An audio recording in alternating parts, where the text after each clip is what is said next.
Ya, masih bersama narasumber-narasumber Pak Beni Mamoto, Bung Al-Araf, dan juga Bung Tobas atau Taufik Basari berkaitan dengan rencana dioptimalkannya PAM Swakarsa yang sudah ada di undang-undang begitu. Bung Al-Araf, apa yang Anda bayangkan ketika ini nanti betul-betul akan dilaksanakan begitu oleh Kepolisian Republik Indonesia? Yang penting, kekhawatiran-kekhawatirannya kan yang muncul di beberapa yang kemudian kita baca dan muncul juga di media sosial. Ini nanti jadi arogan nggak, dan kemudian jadi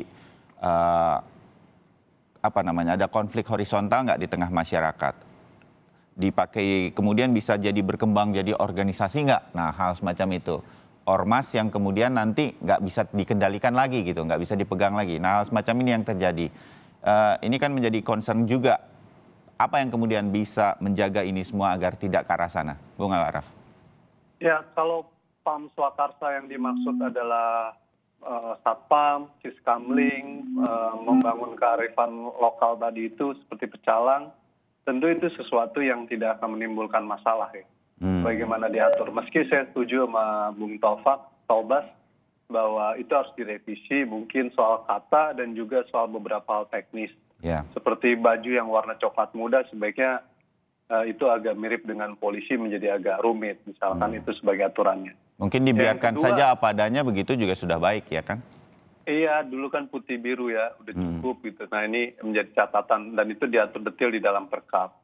Tapi yang kedua Mas Bayu, kenapa ini menjadi kontroversi? Ini yang sebenarnya masyarakat juga perlu pahami, karena kelompok-kelompok koalisi masyarakat sipil itu memperhatikan tentang langkah pemerintah sebelum isu PAM Swakarsa ini adalah pemerintah membentuk PP tentang pembentukan komponen cadangan pertahanan negara yang kemudian diatur dengan peraturan presiden tentang komponen cadangan pertahanan negara yang dibuat oleh Kementerian Pertahanan. Anda melihat ini ada hubungannya? Yang saya mau lihat adalah ketika PP itu keluar, masyarakat sudah mengkritik bahwa pembentukan komponen cadangan oleh Kementerian Pertahanan itulah legalisasi PAM Swakarsa. Karena di situ komponen cadangan masyarakat akan dilatih ke dasar kemiliteran oleh Kementerian Pertahanan untuk menghadapi ancaman perang dan non-perang. Nah, kita kritik bahwa komponen cadangan tidak boleh untuk menghadapi ancaman non-perang atau ancaman hibrida. Itulah bentuk paramiliter yang dilegalisasi untuk menghadapi kelompok masyarakat lain. Itu yang menjadi berbahaya yang kita sebut dengan milisi. Pernah kita alami dalam kasus Timur Leste, bagaimana masyarakat digunakan berbentuk milisi untuk menghadapi kelompok masyarakat lain. Nah, ketika wacana itu muncul dan masyarakat kritik, lalu muncullah wacana PAM Swakarsa dari kepolisian yang kemudian masyarakat menganggap pemerintah sedang membangun kelompok-kelompok milisi paramiliter dengan bentuk komponen cadangan dan kelompok PAM Swakarsa. Ini yang menimbulkan polemik gitu. Jadi ada prekondisi terlebih dahulu kenapa ada asumsi tentang penguatan paramiliter dan milisi dalam rezim pemerintahan ini. Karena kita mengkritik tentang komponen cadangan itu. Nah, oleh karena itu saya katakan Polri harus menjelaskan apa yang dimaksud dengan PAM Swakarsa.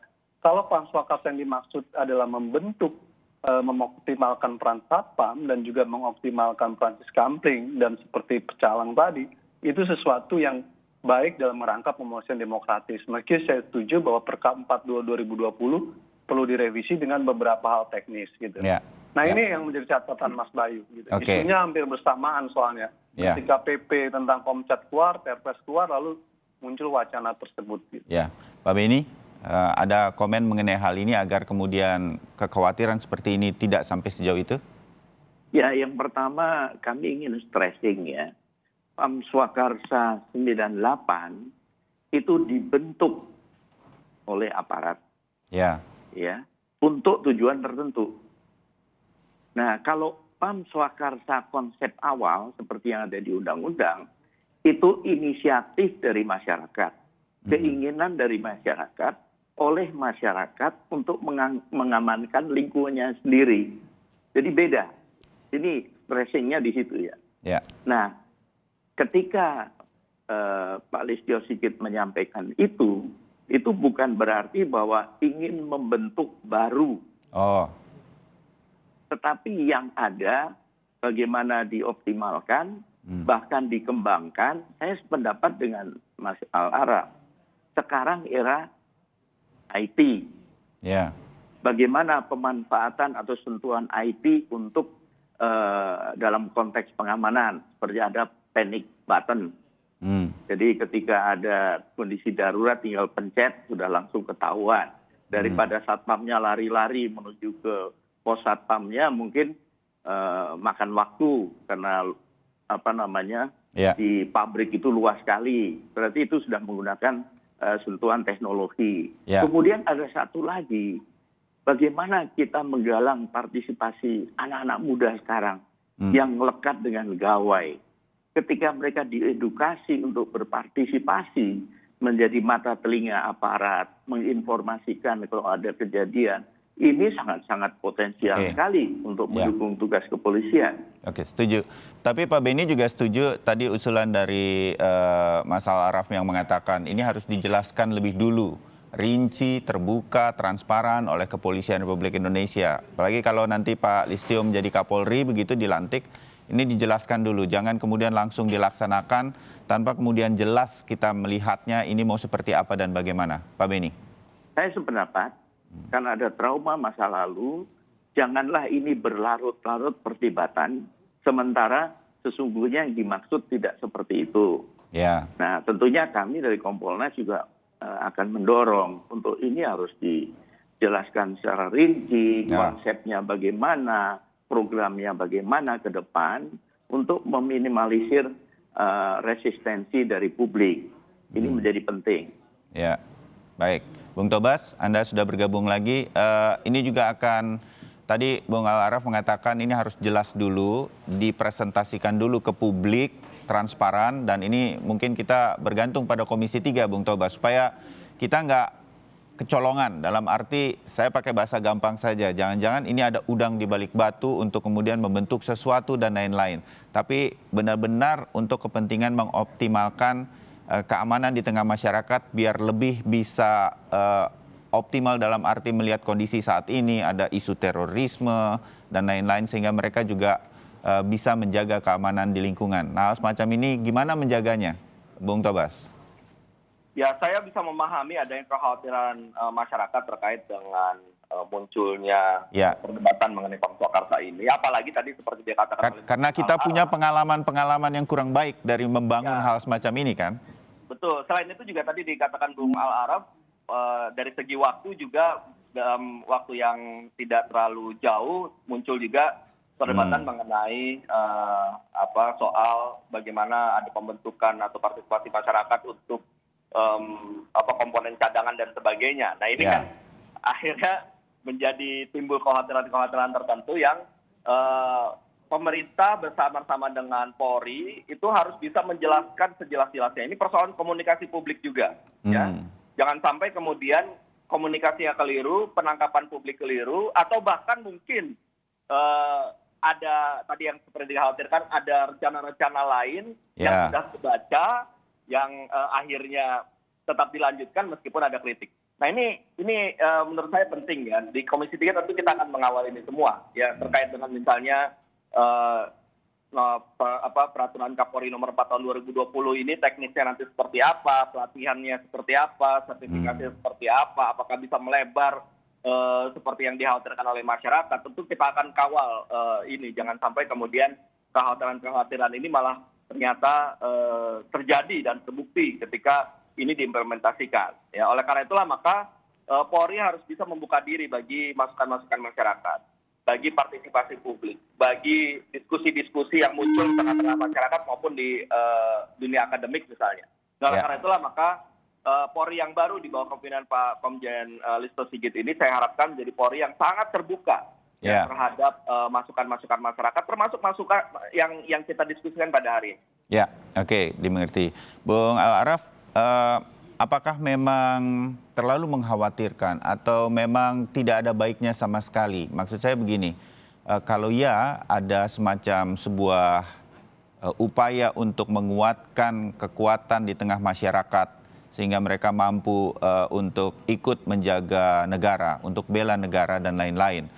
Mengapa ini, jelaskan kepada kami, mengapa ini kemudian bisa berbahaya atau mengkhawatirkan begitu kalau ini sampai terjadi dibangun oleh sebuah negara. Koreksi saya, Amerika punya Garda Nasional, beberapa negara juga mewajibkan militer kepada warga negaranya. Hal semacam ini untuk membantu militer mereka kalau terjadi hal-hal yang genting, mulai dari perang mungkin atau bencana alam dan lain-lain. Mengapa ini kemudian kita harus kemas secara hati-hati sehingga tidak kebablasan, Bung Al-Araf? Ya, memang ada dua konsep yang berbeda ya Mas Bayu. Kalau satu yang disebut dengan pemolisian demokratis ataupun Polmas dalam kerangka keamanan itu adalah titik tekannya membangun kesadaran partisipasi masyarakat untuk melakukan pencegahan dalam kerangka Kaptimas. Itu sesuatu yang baik karena upaya mengatasi keamanan itu adalah bagian dari public goods atau milik publik. Sehingga masyarakat menjadi penting untuk berperan dalam kerangka itu. Polri bertugas untuk membinanya. Artinya kesadaran itu harus datang dari masyarakat. Ini yang kita harapkan ya. Ini yang kita harapkan.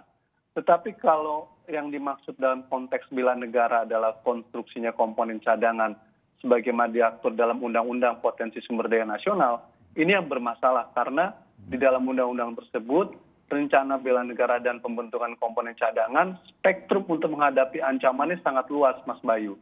Dari mulai ancaman militer dan non-militer. Kita paham bahwa di beberapa negara mereka memiliki reserve komponennya.